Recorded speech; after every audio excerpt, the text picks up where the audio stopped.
La complexité du monde énergétique et du monde spirituel réside dans le fait que, au plan énergétique et spirituel, donc, nous sommes des êtres souverains. Nous avons ce que d'autres appellent le libre arbitre, qui fait que nous sommes des êtres particuliers. Chacun est venu sur Terre pour expérimenter la matière. Alors, chacun a une expérience bien précise à vivre et nous n'allons pas expérimenter les mêmes choses.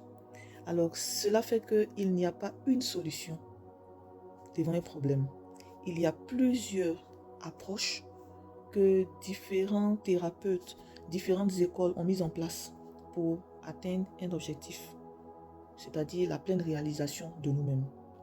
La seule chose qui revient chez tout le monde et qui est, on peut dire, sûre, c'est que la guérison passe par 4 étapes.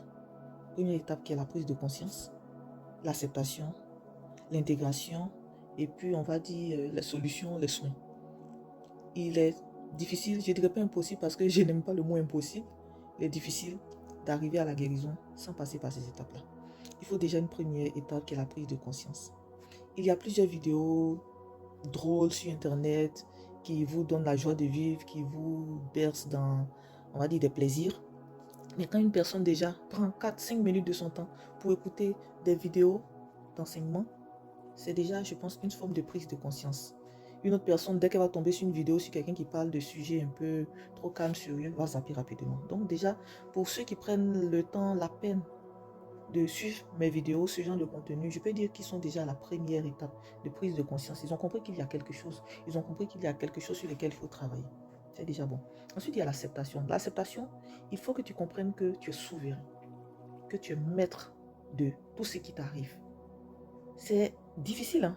Parce que quelqu'un qui est dans une énorme souffrance, qui est convaincu que toute sa vie, il a souffert par la faute de ses parents, de quelqu'un, lui dire aujourd'hui que il est souverain, il est responsable, ça peut même paraître comme une injure. C'est très dur, très douloureux.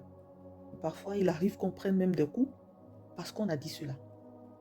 Mais il faut passer par là. Être responsable ne veut pas dire être coupable. Être responsable, ça veut dire que même si on t'a fait des choses, même si tu avais raison, même si ces personnes sont en tort, tu es maître de ton espace énergétique et tu as la capacité de changer cela. Ensuite, l'intégration, il y a des moyens de reprogrammation que je vais vous présenter au fur et à mesure qui montrent comment reprogrammer cela. Mais tout ça ne va pas agir tant que vous n'avez pas passé les 2 premières étapes. Parce que passer à l'acceptation, c'est reconnaître sa souveraineté et c'est dire à ton inconscient, à l'être, je ne sais pas si je vais dire, énergétique qui est en toi, que désormais tu prends les rênes et que désormais les choses doivent se passer comme ça. Et que désormais tu ne subis plus. On peut te donner tous les appareils qu'il faut, toutes les techniques qu'il faut. Si ces 2 étapes ne sont pas passées, vous allez soigner un problème, mais un autre va revenir encore plus gros parce que l'objectif, c'est que tu comprennes les 2 premières étapes. Alors, on va s'atteler à présenter tout ça. Ça va dépendre aussi de nos échanges. Si les gens sont demandeurs, je le ferai. Parce que maintenant, on verra qu'est-ce qui va marcher pour Pierre et qu'est-ce qui va marcher pour Paul. Ça, on ne peut pas le définir à l'avance si on ne vous connaît pas vraiment. Si on ne vous approche pas et qu'on ne fait pas une sorte de diagnostic pour savoir ce qui vous correspond. Mais là, vous serez obligé de fonctionner au feeling. Au fur et à mesure des vidéos, vous essayerez ce qui vous parle et vous pourrez expérimenter ce qui marche pour vous. Et il faut un accompagnement plus singulier pour arriver peut-être à vous conseiller ce qui pourrait marcher pour vous. Mais vous restez toujours maître de votre espace. Alors on pourra présenter tout cela au fur et à mesure.